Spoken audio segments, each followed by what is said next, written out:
The Old Curiosity Shop by Charles Dickens. Chapter 31. With steps more faltering and unsteady than those with which she had approached the room, the child withdrew from the door and groped her way back to her own chamber. The terror she had lately felt was nothing compared with that which now oppressed her. No strange robber, no treacherous host conniving at the plunder of his guests, or stealing to their beds to kill them in their sleep, no nightly prowler, however terrible and cruel, could have awakened in her bosom half the dread which the recognition of her silent visitor inspired. The grey-headed old man, gliding like a ghost into her room and acting the thief while he supposed her fast asleep, then bearing off his prize and hanging over it with the ghastly exultation she had witnessed, was worse, immeasurably worse, and far more dreadful, for the moment, to reflect upon, than anything her wildest fancy could have suggested. If he should return, there was no lock or bolt upon the door, and if, distrustful of having left some money yet behind, he should come back to seek for more, a vague awe and horror surrounded the idea of his slinking in again with stealthy tread and turning his face toward the empty bed, while she shrank down close at his feet to avoid his touch, which was almost insupportable. She sat and listened. Hark! A footstep on the stairs, and now the door was slowly opening. It was but imagination. Yet imagination had all the terrors of reality. Nay, it was worse, for the reality would have come and gone, and there an end. But in imagination it was always coming, and never went away. The feeling which beset the child was one of dim, uncertain horror. She had no fear of the dear old grandfather, in whose love for her this disease of the brain had been engendered, but the man she had seen that night, wrapped in the game of chance, lurking in her room and counting the money by the glimmering light, seemed like another creature in his shape, a monstrous distortion of his image, a something to recoil from, and be the more afraid of because it bore likeness to him, and kept close about her as he did. She could scarcely connect her own affectionate companion, save by his loss, with this old man, so like, yet so unlike him. She had wept to see him dull and quiet. How much greater cause she had for weeping now! The child sat watching and thinking of these things, until the phantom in her mind so increased in gloom and terror that she felt it would be a relief to hear the old man's voice, or, if he were asleep, even to see him, and banish some of the fears that clustered round his image. She stole down the stairs and passage again. The door was still ajar as she had left it, and the candle burning as before. She had her own candle in her hand, prepared to say, if he were waking, that she was uneasy and could not rest, and had come to see if his were still alight. Looking into the room, she saw him lying calmly on his bed, and so took courage to enter. Fast asleep. No passion in the face, no avarice, no anxiety, no wild desire, all gentle, tranquil, and at peace. This was not the gambler, or the shadow in her room. This was not even the worn and jaded man whose face had so often met her own in the grey morning light. This was her dear old friend, her harmless fellow-traveller, her good, kind grandfather. She had no fear as she looked upon his slumbering features, but she had a deep and weighty sorrow, and it found its relief in tears. "God bless him," said the child, stooping softly to kiss his placid cheek. "I see too well now that they would indeed part us if they found us out, and shut him up from the light of the sun and sky. He has only me to help him. God bless us both." Lighting her candle, she retreated as silently as she had come, and, gaining her own room once more, sat up during the remainder of that long, long, miserable night. At last the day turned her waning candle pale, and she fell asleep. She was quickly roused by the girl who had shown her up to bed, and as soon as she was dressed, prepared to go down to her grandfather. But first she searched her pocket, and found that her money was all gone. Not a sixpence remained. The old man was ready, and in a few seconds they were on their road. The child thought he rather avoided her eye, and appeared to expect that she would tell him of her loss. She felt she must do that, or he might suspect the truth. "Grandfather," she said in a tremulous voice, after they had walked about a mile in silence, "do you think they are honest people at the house yonder?" "Why," returned the old man, trembling, "do I think them honest? Yes, they played honestly." "I'll tell you why I ask," rejoined Nell.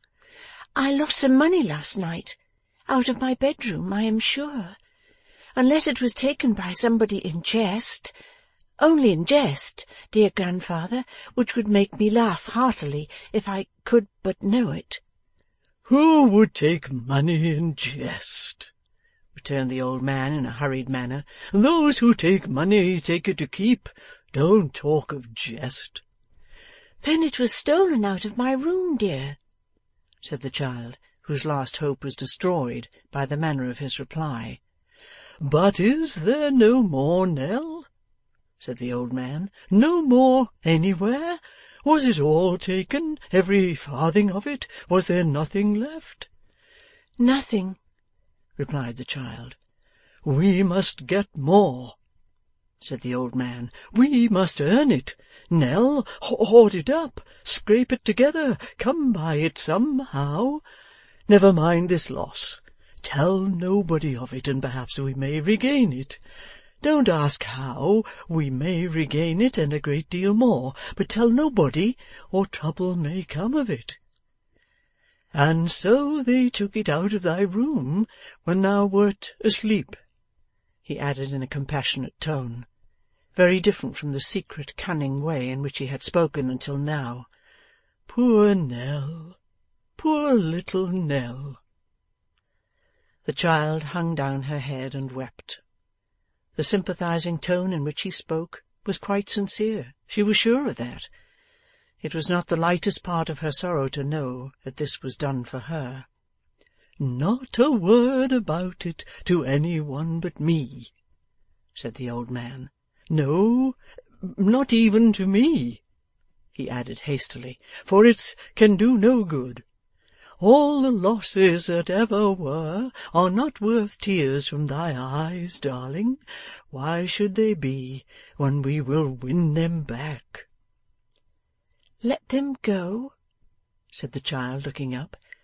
"Let them go, once and for ever, and I would never shed another tear if every penny had been £1,000.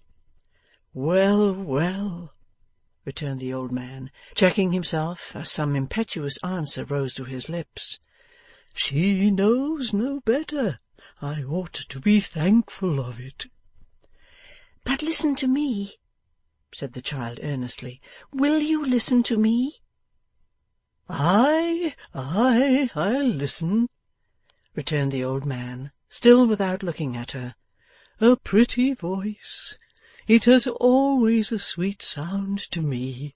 It always had when it was her mother's, poor child."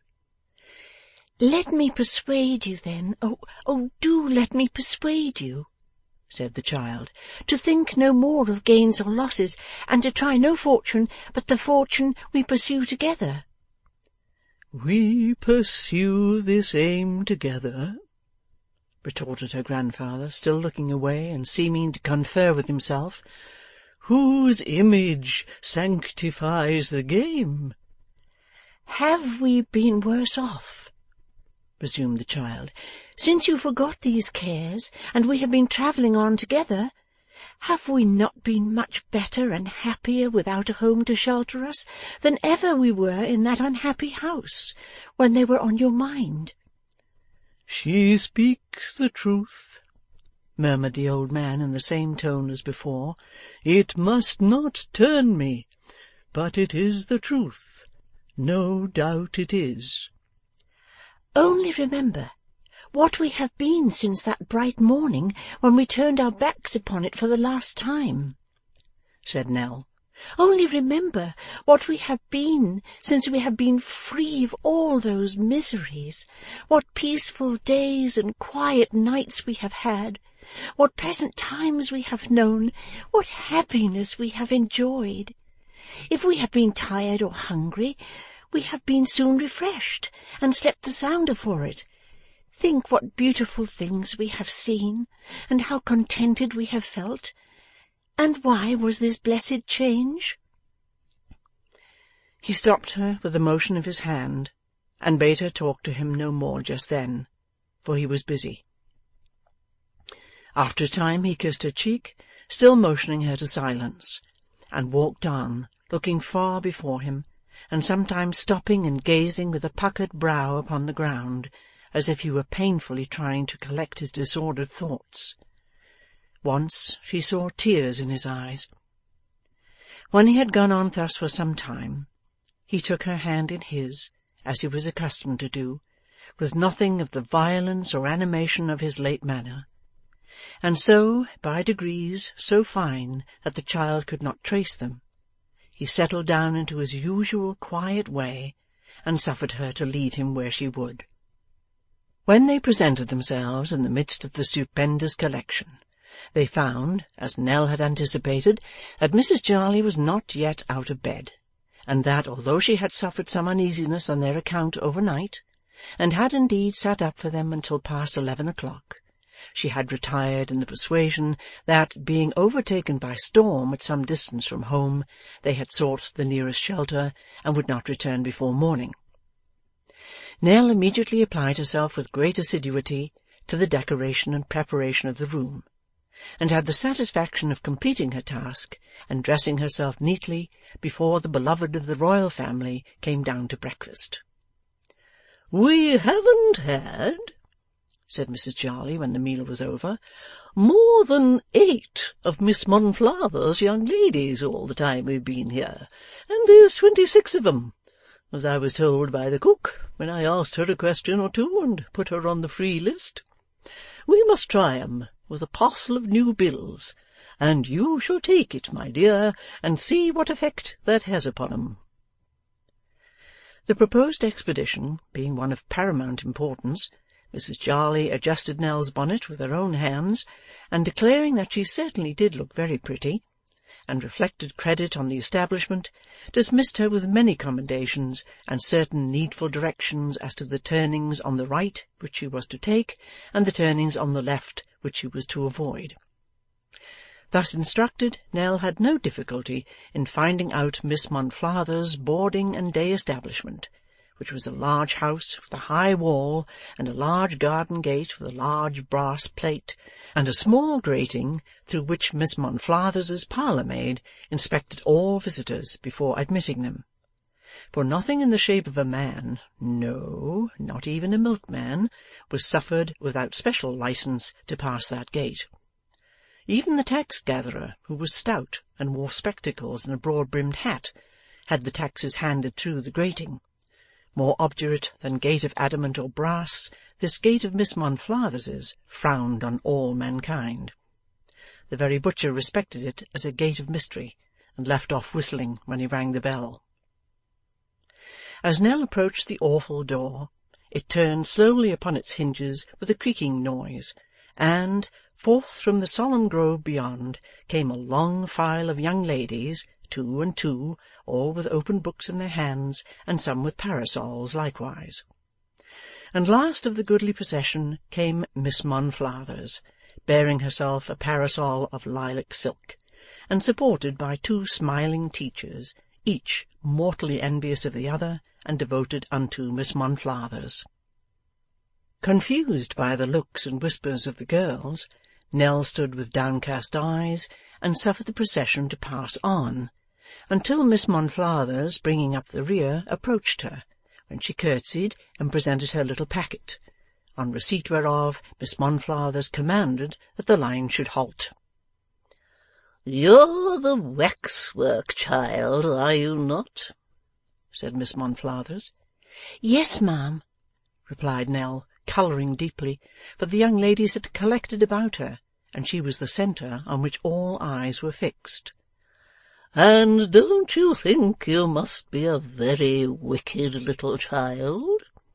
said Miss Monflathers, who was of rather uncertain temper, and lost no opportunity of impressing moral truths upon the tender minds of the young ladies.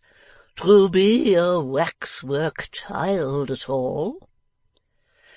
Poor Nell had never viewed her position in this light, and not knowing what to say, remained silent, blushing more deeply than before. "Don't you know," said Miss Monflathers, "that is very naughty and unfeminine, and a perversion of the properties wisely and benignantly transmitted to us with expansive powers, to be roused from their dormant state through the medium of cultivation?" The two teachers murmured their respectful approval of this home thrust, and looked at Nell as though they would have said that there, indeed, Miss Monflathers had hit her very hard. Then they smiled and glanced at Miss Monflathers, and then, their eyes meeting, they exchanged looks which plainly said that each considered herself smiler in ordinary to Miss Monflathers, and regarded the other as having no right to smile, and that her so doing was an act of presumption and impertinence. "Don't you feel how naughty it is of you," resumed Miss Monflathers, "to be a waxwork child, when you might have the proud consciousness of assisting, to the extent of your infant powers, the manufactures of your country, of improving your mind by the constant contemplation of the steam-engine, and of earning a comfortable and independent subsistence from 2 9d to 3 shillings per week? Don't you know that the harder you are at work, the happier you are?" "How doth the little—" murmured one of the teachers in quotation from Dr. Watts. "Eh?" said Miss Monflathers, turning smartly round. "Who said that?" Of course the teacher who had not said it indicated the rival who had, whom Miss Monflathers frowningly requested to hold her peace, by that means throwing the informing teacher into raptures of joy. "The little busy bee," said Miss Monflathers, drawing herself up, "is applicable only to genteel children. In books or work or healthful play is quite right as far as they are concerned, and the work means painting on velvet, fancy needlework, or embroidery. In such cases as these," pointing to Nell with her parasol, "and in the case of all poor people's children, we should read it thus: In work, work, work, in work alway, let my first years be passed, that I may give for every day some good account at last." A deep hum of applause rose not only from the two teachers, but from all the pupils, who were equally astonished to hear Miss Monflathers improvising after this brilliant style. For although she had been long known as a politician, she had never appeared before as an original poet. Just then somebody happened to discover that Nell was crying, and all eyes were again turned towards her. There were indeed tears in her eyes, and drawing out her handkerchief to brush them away, she happened to let it fall. Before she could stoop to pick it up, one young lady of about 15 or 16, who had been standing a little apart from the others, as though she had no recognized place among them, sprang forward and put it in her hand. She was gliding timidly away again, when she was arrested by the governess. "It was Miss Edwards who did that, I know," said Miss Monflathers predictively. "Now, I am sure that was Miss Edwards." It was Miss Edwards, and everybody said it was Miss Edwards, and Miss Edwards herself admitted that it was. "Is it not?" said Miss Monflathers, putting down her parasol to take a severer view of the offender. "A most remarkable thing, Miss Edwards, that you have an attachment to the lower classes which always draws you to their sides. Or rather, Is it not a most extraordinary thing that all I say and do will not wean you from propensities which your original station in life have unhappily rendered habitual to you, you extremely vulgar-minded girl?' 'I really intended no harm, ma'am,' said a sweet voice. 'It was a momentary impulse indeed.' 'An impulse?' repeated Miss Monflathers scornfully. 'I wonder that you presume to speak of impulses to me.' Both the teachers assented. 'I am astonished.' Both the teachers were astonished. 'I suppose it is an impulse which induces you to take the part of every grovelling and debased person that comes in your way.' Both the teachers suppose so too. 'But I would have you know, Miss Edwards,' resumed the governess in a tone of increased severity, 'that you cannot be permitted, if it be only for the sake of preserving a proper example and decorum in this establishment, that you cannot be permitted, and that you shall not be permitted, to fly in the face of your superiors in this exceedingly gross manner. If you have no reason to feel a becoming pride before waxwork children, there are young ladies here who have, and you must either defer to those young ladies or leave the establishment, Miss Edwards.' This young lady, being motherless and poor, was apprenticed at the school, taught for nothing, teaching others what she learnt for nothing, boarded for nothing, lodged for nothing, and set down and rated as something immeasurably less than nothing by all the dwellers in the house. The servant maids felt her inferiority, for they were better treated, free to come and go, and regarded in their stations with much more respect. The teachers were infinitely superior, for they had paid to go to school in their time, and were paid now. The pupils cared little for a companion who had no grand story to tell about home, no friends to come with post-horses and be received in all humility with cake and wine by the governess, no deferential servant to attend and bear her home for the holidays, nothing genteel to talk about, and nothing to display. But why was Miss Monflathers always vexed and irritated with the poor apprentice? How did that come to pass?